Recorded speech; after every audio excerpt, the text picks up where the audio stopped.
Welcome to Voices of Care, the podcast series from Newcross Healthcare, which looks to address the key issues facing the health and social care sector workforce by speaking to the leaders and luminaries who are helping to enable the healthcare workforce of the future. I'm Sahel Mirza, and this is the first of 2 episodes we recorded at the LaingBuisson Private Acute Healthcare Conference in London. I was thrilled to have the chance to speak with some of the leading lights in the private acute healthcare sector and to get their insights on these crucial issues.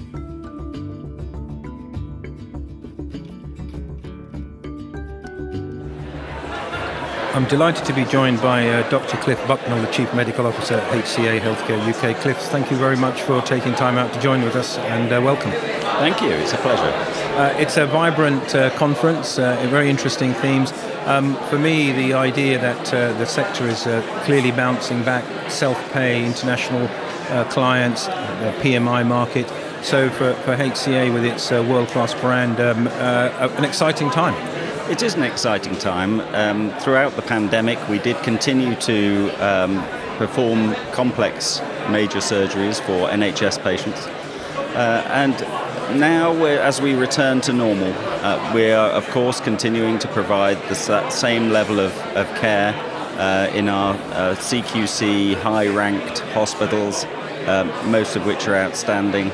So I think the key thing here is to determine how do we ensure that we're going to be in the right place going forward. And when you're trying to provide the very best in healthcare, your absolute determinant of doing that comes down to 2 things. The first is you must put the patient first, and the second is you've got to look after your staff. So staff development is key here, because it's whoever is the healthcare company that is going to look after the staff that is in effect going to be the most resilient through these tough times. Absolutely. I'd like to come on to that staff development and the crucial importance of it, as you've highlighted so wisely. Just before that, putting it into a broader context, you distinguished clinician yourself, there is a global shortage of clinicians around the world, and in the UK there's no secret, there is a shortage right across all occupation groups. Just be interesting for you to meditate upon what you've done at HCA in terms of tackling that challenge, international recruitment, etc. It's a fundamental fact on the ground. It is, and we have to remember that there's a challenge here. And the challenge really is to ensure that you attract the right staff at the right point in their career, if you're dealing with more junior medical staff, for instance, and similarly with the nursing and AHPs. For every member of staff, there has to be a development plan. You have to be able to look after that member of staff, recognise that they themselves have a career and they have aspirations and they have plans that they want to follow. The more that we are in a position to be able to help them to achieve those aspirations, then the more likely we are to be able to keep those staff for the length of time that is best, in a sense, for them. And if it's best for them, then that is certainly best for us and particularly for our patients. Absolutely. I think this goes to the heart of, everyone talks about attracting staff, but of course the key issue perhaps prior to that is retaining the staff, which is effectively what you're alluding to. And I know that one of the core pillars of your colleagues' strategy is to offer that development path. Can you broaden that for more junior staff at the moment before we look at senior staff? Okay, so at the more junior level, we are integrating with nursing schools, so to provide nurse education. So this is right at the very start. Now, of course, we're a private healthcare company. We're providing elective care, quite often very complex elective care. So everything up to, but not including, heart transplantation and so on. So we're in the field where many of our patients do require intensive care unit support and so on and so forth. So given that that's the case, we are able to give an experience for these junior nurses as they progress through the early phases of their career in an environment which is very much away from the front line. And yes, I know it's important for them to have the frontline experience but it's also important for them to have time to be able to manage the patient carefully, to be able to clearly see good practice in and be able to challenge and ask questions of the clinicians, of the nurses, of the AHPs, of the managers, of everybody. In other words, it's very important, I think, for us to be able to give the staff time as they develop so that they can actually develop better and develop in a more resilient manner, remembering that resilience is going to be key for us going forward throughout healthcare. Absolutely, particularly in these transformative times with macro trends of uncertainty and volatility, complexity and ambiguity, if I can use the VUCA reference. One final point, looking at the landscape as it transforms, as it changes, it's perhaps never more important to have leadership and clinical leadership. And I think this is something that you to HCA have placed a great deal of emphasis and resource, helping, I think, colleagues to develop executive MBAs, working with the Institute of Management, etc. So it would be really interesting, given your seniority, to explain a little bit more about that. So from a medical staff component, let's deal with those first. Yep. We run medical leadership courses. And this is quite often for those clinicians who are within the NHS training system. They're often quite high up in their training plan, and they're reaching towards consultant status but haven't reached it yet. And they take some time out, come with us while we give them the medical leadership training, and then they revert back into the National Health Service system. So we're not extracting these doctors and taking them away. We're providing a service, if you like, of providing medical leadership education to a select group of these NHS junior staff. That's the medics. Yeah. Higher up the ladder of medics, there can be those who have decided to take part in private practice at a consultant level and want to get more involved in leadership at that stage, and perhaps have got some sort of medical director type position. And we have a professional leadership system for them too. Quite separately from all of that, we also look at our middle management through the hospitals, and that's whether they're nurse, whether they're managers themselves, or whether they are associate health professionals. And what we do is we also provide leadership experience and training for them. So you're right, this is a key area for us. This is so important to provide those elements of training. And what we find is that we gain immeasurably from providing that education. We have situations whereby they come back from having had their leadership training, and then they're very inspired, I think is the right word, to try to then look again in a different way at the way in which we deliver services and so on and so forth. So really key aspect of helping our staff develop. It's all part of that same original plan that I was alluding to earlier, which is every staff member should have a management plan. They should have a plan as to what they're going to do with their career. No, thank you for that. It's been illuminating for me, particularly taking senior doctors out of the NHS, giving them that additional training, perhaps something that most people don't really know that you do. And I guess the one very final point is you've armed individuals to think differently, because HCA has historically really pushed the envelope in some of the innovative treatment, cancer, etc. We don't have the time to go into all the things that you've done, but just alluding, because it's not so much what we do, it's about how we shift paradigms. Yes, and it's those paradigm shifts that are so key here. And one of the areas that we're currently looking at is when you have a situation that we've got people throughout the country, and you're trying to decide how can we, sitting in London, soon to be Birmingham, and Manchester, how can we really offer a level of care to those patients who are coming from afar? And so we're looking at the idea of virtual management of patients, and that's one aspect. But the other aspect, which is actually covered quite well through Newcross, is this whole idea of how do you link in then to ensure that when the patient's discharged that they can have continued follow-up and that is linked back to the person who is originally managing the patient. And I think that's it's a hackneyed phrase, to have a truly joined up system will actually ultimately save resources and actually allow the patient pathway to be more productive.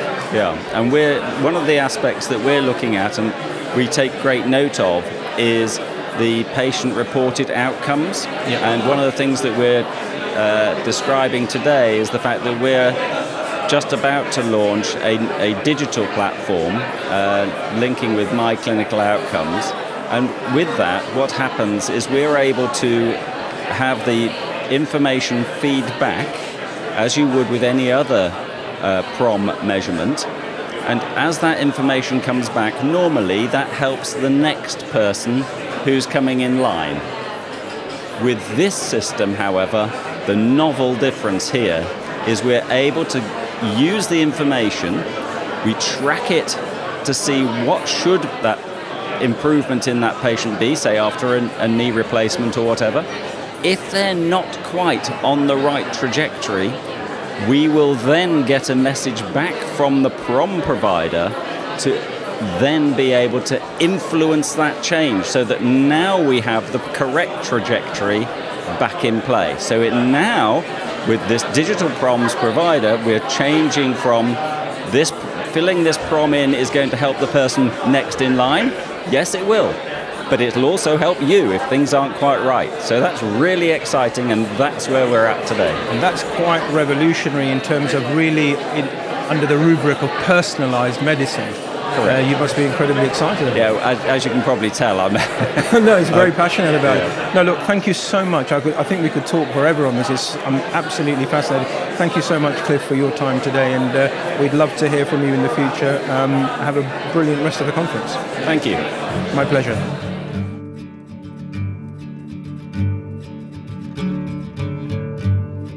I'm joined by Mark Smith, Head of PMI Relationships at the London Clinic. Mark, thanks for taking time out from the conference to join us, and welcome. My pleasure. We're here, there's an air of energy and excitement. The private acute healthcare market has bounced back, obviously, from the COVID period. We're seeing growth in self-pay and PMI work. So an exciting time to be in this segment of the healthcare market. Yeah, absolutely. I think, as the conference has already talked to at length, we've seen significant growth in the self-pay market, and we've seen growth in activity in terms of the PMI side of the business. So, from our perspective, it's been a strong year, and we're looking forward to developing services and hopefully growing further next year. Now, one of the key elements or the predicates of doing that, of course, will be to have sufficient staff. It's a global issue, the shortage of clinicians and indeed non-clinicians. It certainly applies in the UK. The London Clinic has a fabulous reputation, of course. What are some of the things that you've been doing in terms of retention and attracting staff, whether it's nurses, whether it's apprenticeships, whether it's working with academic institutions?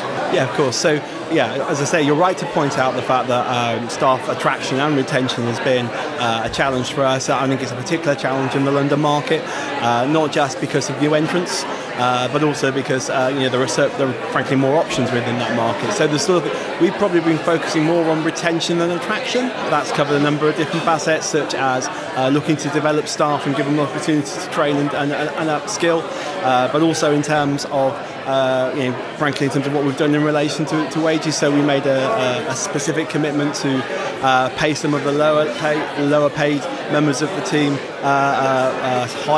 higher wage increases than perhaps some of the more better reimbursed members of the team, because we wanted to make sure A, they felt valued, and B, that they were rewarded perhaps more than the others, because obviously the inflationary pressures are more apparent to them than they are across the board. So it's been more on retention than attraction, but in the attraction space, again, you've got to try and offer people an avenue from the initial starting point through to a career within the clinic. Absolutely. I wanted to delve a little bit deeper into your area of speciality, the product development, now, and to talk about the work that the London Clinic is known for in the oncology area. I mean, we don't need to know the stats here. I mean, the cancer, it's a global issue. It's affecting children, elderly, and the numbers are inexorably rising. So it's a huge issue. Just wanted to expand a bit on some of the work that because I know that's a huge passion and a large area of your focus. Yeah, so the clinic, we believe, in a unique position in terms of delivering oncology. We deliver all of our services out of the Duchess of Devonshire wing, and that covers all facets of care. We also think that, again, as the conference highlighted earlier today, that access to care is going to be a big challenge. And similarly, in terms of the delivery of the treatments, we also are in a great position to deliver diagnostics across the range. So, yeah, oncology is super important to us. I mean, we're already working with a couple of insurers on partnerships that look to deliver access to oncology services more completely, and we're looking forward to doing a similar thing in that space again with another couple of insurers next year. So yeah, I mean, outside of oncology, obviously there are other service lines that the clinic cover, be it musculoskeletal, be it gynecological, but yes, a main focus for us in 2023 is enhancing and I think perhaps promoting the level of service and care that we can deliver in the oncology space. And one final question, Mark, that word promotion, we're at a stage where there are record elective backlogs in the NHS. It's been a decade since patients have had the choice about where to go for treatment. So this is also a really important time to promote and advocate the fact that actually it is possible. The private sector has capacity, it has excellence for anyone that wants to be able to use that pathway. Yeah, absolutely. I think that broadly across certainly across central London, there is capacity to deliver those services and provide fantastic service to NHS patients. Obviously, from the private supplier's perspective, it needs to be at an appropriate level of reimbursement. But assuming that can be agreed and that we can organise the delivery of that care, I think you find most private providers very willing to support and alleviate that backlog. Again, particularly in the space perhaps of access to care, because from what we saw from the data this morning, that's an area of significant risk. No, absolutely, and hopefully some hope there for the future to clear those. Thank you so much for your time, Mark, and enjoy the rest of the conference. It's been a pleasure. Thank you very much. Thank you.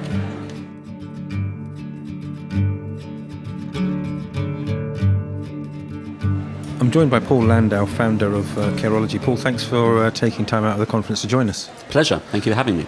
You're very welcome. It's a lot of positive energy out here today. Private acute sector, it looks to be booming, a return from the COVID period, demand growing up in terms of the private self-pay market, PMI market. You've been here for most of the day. Clearly a good place to be in this segment of the healthcare market.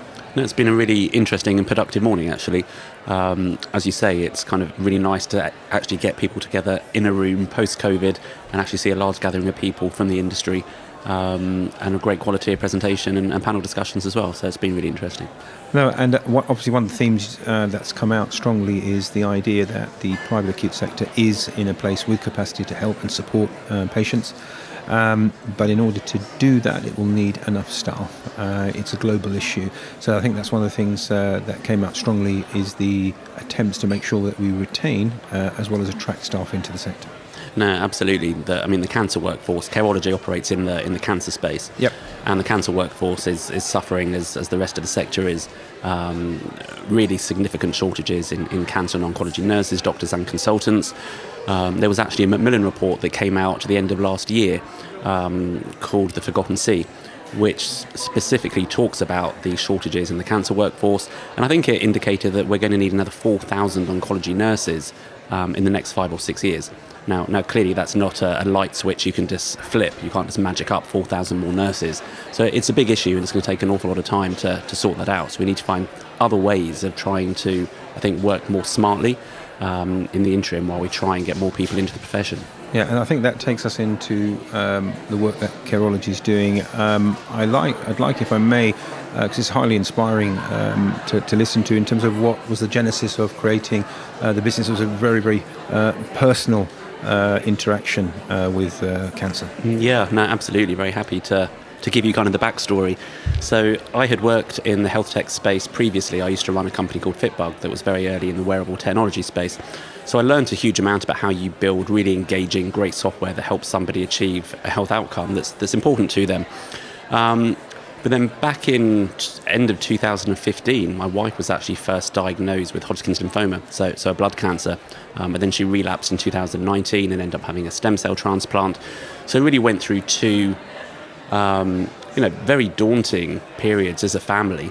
Obviously for my wife going through the treatment and for all of us kind of supporting her, it's obviously a scary place being working as a caregiver and supporting a loved one going through a cancer diagnosis. But what really struck me as I supported Lucy through those 2 episodes of treatment was just how little technology was being used to better support a patient going through such a daunting time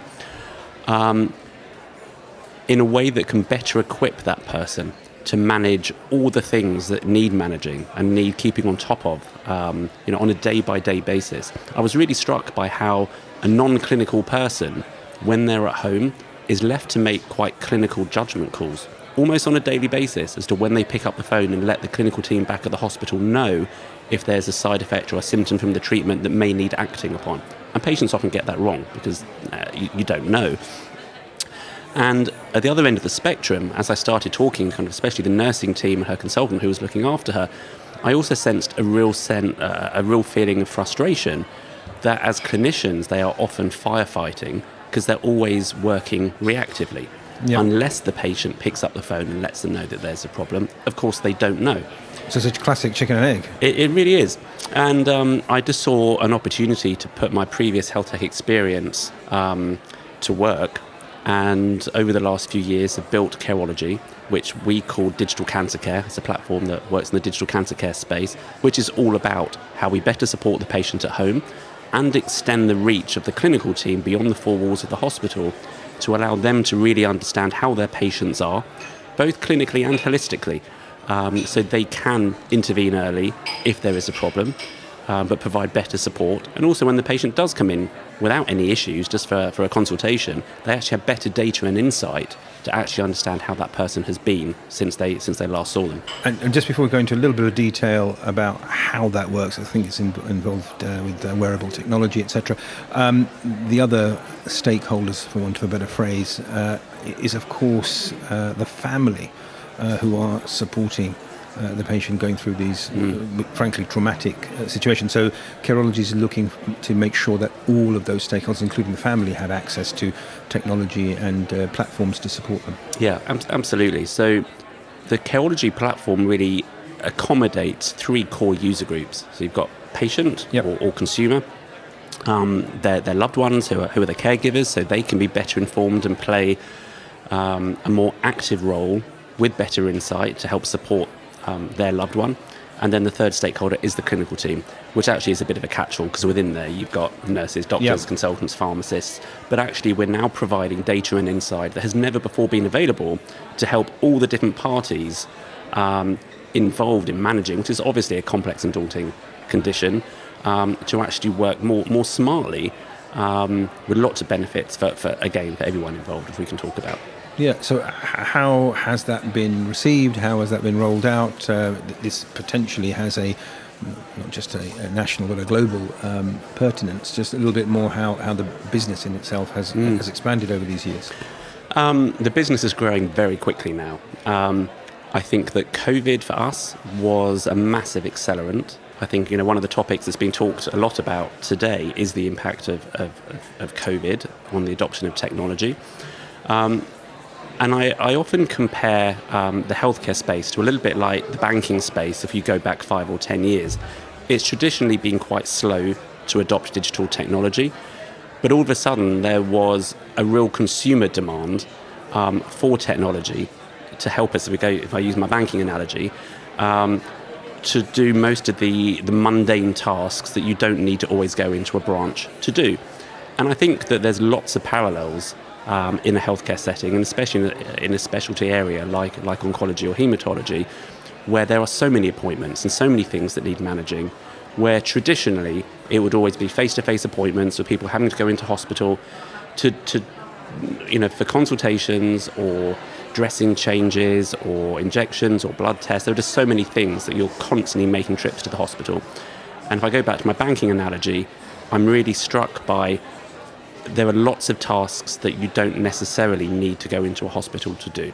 Yep. So it's kind of how we can adopt really good digital technology in a way that is engaging and really useful for the patient, that can also help free up clinical capacity. So if you can help people do more for themselves, which is more convenient, it's a better patient experience, but also means that we can free up clinical time, because it may be a caregiver or the patient themselves can do more self-administration, there's real opportunities to drive more capacity in the system and deliver really important benefits for everybody. No, and I think research has shown that co-production with the patient and the clinician in terms of outcomes and plans absolutely saves resources. And as you say, while we wait for the 4,000 or X thousand specialists that we need, we have to expand current capacity. So really technology, as you said, this potentially could allow a lot more time and efficiency in terms of resource use. Yeah, absolutely. And, we have a fairly new relationship with Guy's and St Thomas's. Mm-hmm. So obviously one of the biggest cancer centres in the country. Yep.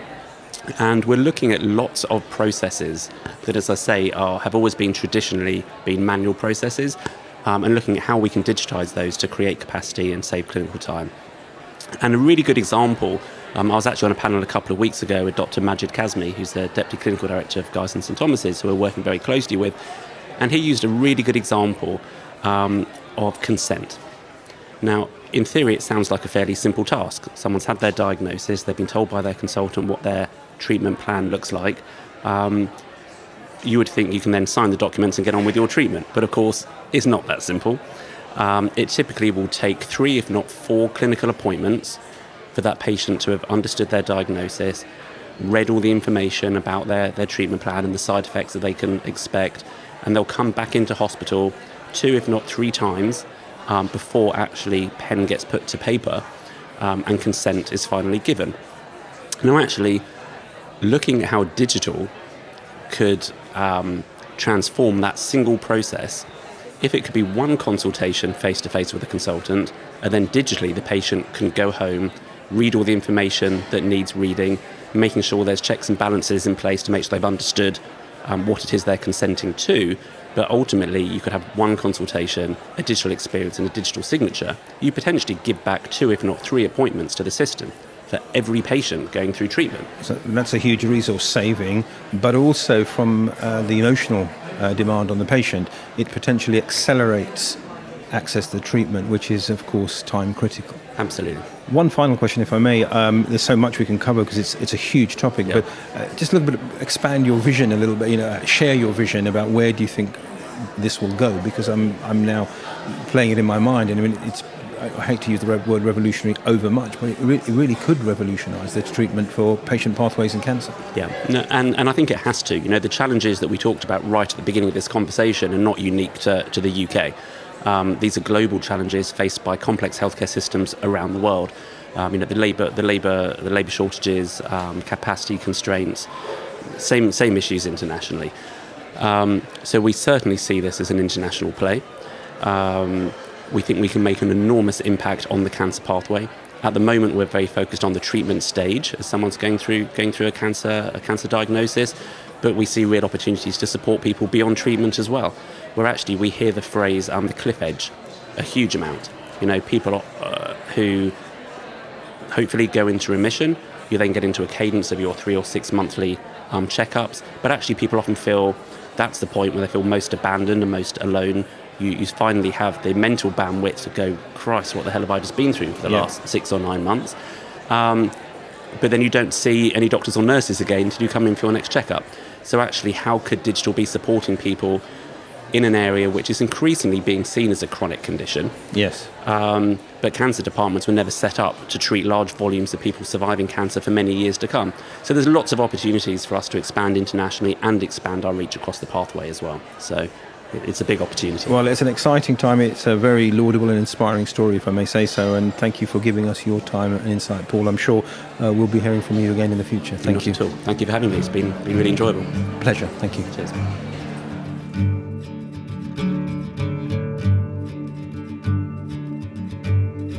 I'm joined by Dr. Ian Gargan, the CEO of Fin.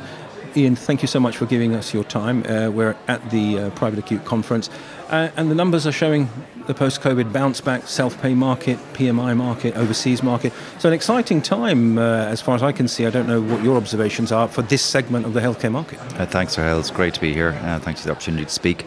It is an exciting time. Anything in healthcare is always exciting. Us at PHIN, the Private Health Information Network, we're gathering all this data. We're data architects to collect what the private hospitals are doing, how the patients are being treated, and the outcomes. And we're trying to show what the value is so that we can encourage patients to further engage with the private healthcare sector. So we see a bright future for it now. Absolutely. And that whole piece around information, data, it's there, if we just focus on the patient briefly, for patient choice and empowerment in terms of the different pathways they can take. Correct. So we're mandated by the Competition and Markets Authority so that patients can avail of competitive rates, but also can look at the market offering to know where the best place to go is to have their treatment. But ultimately, while we're there to oblige the government department and fulfil the 2014 order, we're there, and it wouldn't surprise you as an organisation and as a doctor, to support patients, give them that insight so they know potentially what hospital carries out what procedure, who the consultant might be, and what experience the consultant has in carrying out those procedures that you might need.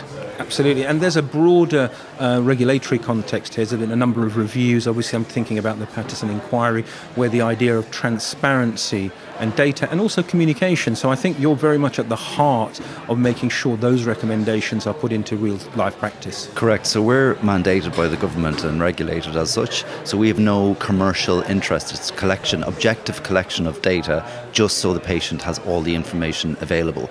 We've had, with our new website, we have 31,000 views last month and every month from patients, and that's on the rise, going north all the time. And out of that 31,000, 7,000 of the patients use the links on the website to actually go to the hospital to find out more about where they could get treatment. So we're really trying to open the doors and educate the patient about what service they should demand and what outcomes they should look for.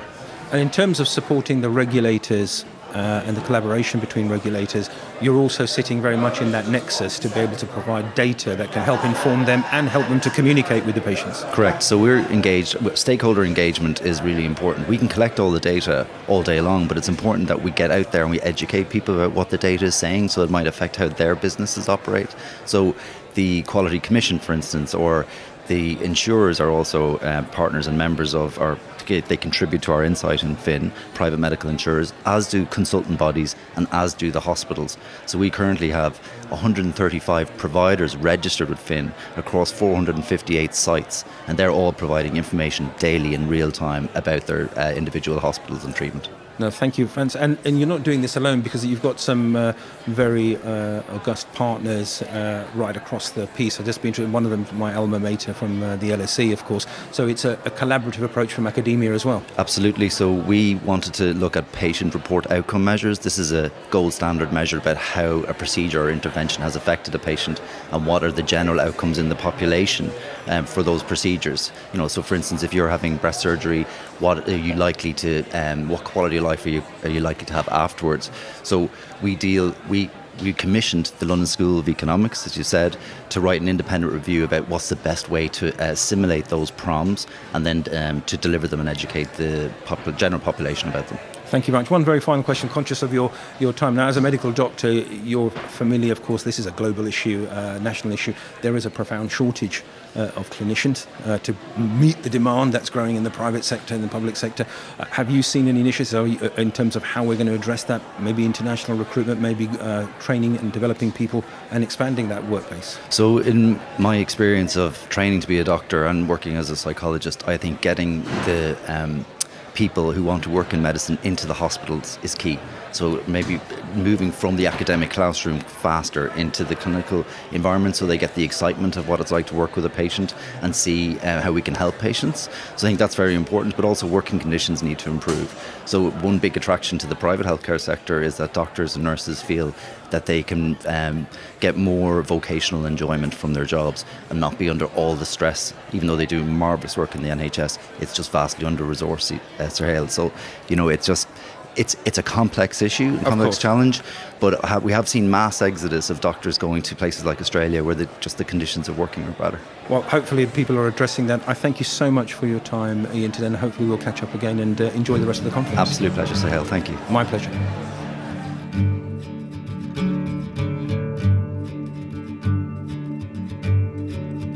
I'm joined by James Murray, the Trading Director and Chair of the Operating Board at Nuffield Health. James, thanks so much for taking time out to join us today. You're welcome. There's a great energy here at the conference. You've just spoken and shared your insights. We've seen the self-pay market bounce back tremendously, PMI numbers going in the right direction, and perhaps an acceptance and the advocacy on behalf of the importance of the private and independent sector. So a great time to be in this segment of the market. Yeah, it is. I mean, it's been an interesting last sort of couple of years, bit of a roller coaster, but very pleased to say that the sector's doing well, as it should do. It's got a really important role to play, not just self-pay. There's been a lot of conversation about that, but a lot of what we do in the independent sector for insured patients, but also the NHS as well. I think there's more we can do with the NHS, but I think it's got itself into a bit of a pickle at the wrong time with the change of boards and the structure, which always slows things down frustratingly. So I think we could be doing more as a sector there, but on the private side for self-pay or private medical insurance patients, it's obviously the sector's bounced back from what was a tricky 12 months during the COVID crisis, and maybe in the next few months ahead as well, COVID might come back and bite us. Hopefully not, but you never know. Well, we have hope springs eternal. I'll come back to the NHS interactions. I think that's a really important point you made. But obviously, yourself, a clinician, you understand this space really closely. The predicate for the private sector and indeed the public sector to deliver on what is inexorable demand is to have sufficient staff. Mm-hmm. That's a global issue, as we know. But looking at the UK, that is still a strain. We have shortages. And I just wanted to get your insight about some of the things that Nuffield has been doing to address that, because nobody's immune from that challenge. No, and this is not a 5-minute answer, is it? No, as I'm sure. No. But there's a number of things that we're trying to control ourselves. But you do need government policy. You do need the sector to come together, and the organisations that support the sectors, like the insurers and the NHS, on their private funded work, to all contribute to what should be seen as an investment in healthcare, an investment in society, and it's not often it's seen as a cost. But that sort of political sort of commentary aside, what are we doing? Well, we're trying to harness those actions and control the things that we can control the best. So that's things like growing our own. It's setting up academies. It's making sure we're supporting doctors, nurses in training, and making sure the pathways through their career progression can be optimised.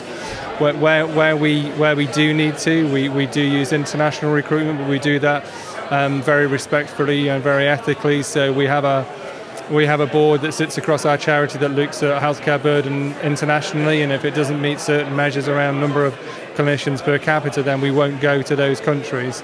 But that's not a longer term solution. We need to be making sure we've got our own apprenticeship schemes that are coming through. We're even looking at investing in our own university as well. So the academies that we have to try and recontrol it. But it's a long term commitment, and it needs sustained coordination across a number of different payer channels, because workforce is everybody's biggest challenge at the moment. And I guess the frustrating part, even though the sector is buoyant, is we know we could do more. If we had more people, we could do more. Even with the healthcare teams that we've got available to, and giving them different options about what your career looks like, what your working patterns look like, we're still massively undersupplied, aren't we? So. It's a significant challenge that we're all faced with. But I think we're trying to do the right things. But I think we could do more if we came together more collectively. No, I think collaboration is definitely the right thing. But as you say, there are many levers. International recruitment, your own university would be quite a bold step, and probably a correct one. Just to segue slightly onto, because obviously you talk about attraction and growing the workforce. Retention is extremely important. Obviously, Nuffield, well established, 60 years. Well-being is very important to you as part of your offering. I just want to touch upon that briefly, because the wellness and the well-being burnout, this is now ubiquitous across the sector. So just touch upon how important that is and the support that the workforce needs for that. It feels like we've not had a break, doesn't it? So what have we done to help address that? We've got our own mental health service anyway, which we provide to our external customers, and we give access to our employees to that. So if they're going through something particularly challenging, and a lot of them have, then they can access those services, or there are lighter touch services that we've got.